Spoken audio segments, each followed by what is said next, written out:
আপনার সময় কোটা কত পার্সেন্ট ছিল? আপনি তো কোটাতে ঢুকছেন, আপনি তো কোটাতে ঢুকছেন, তাই না?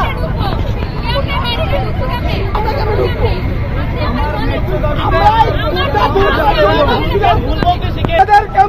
আমরা আমাদের ক্যাম্পাসে আবার ঢুকবো, কে ঢাকায় দেখবো, কার কত বুলেট আছে আমরা দেখবো। আপনার ছাত্রলীগ আজকে আসছেন, যে কাজটা আমরা করতে সেটা আপনাদের করা দরকার ছিল। আপনার পুলিশ গুলি করছে মুখে, গুলি করবেন কেন? গুলি করবেন কেন? আমাদের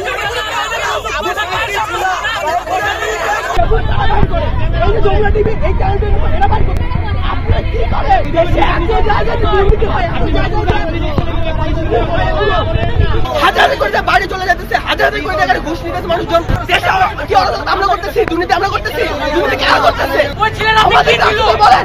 আপনারা তার মধ্যে অ্যাকশন নিচ্ছেন, অ্যাকশন নিতে পারছেন আপনারা। দেশের জন্য আপনারা দেশের বিরুদ্ধে চলে গেছেন।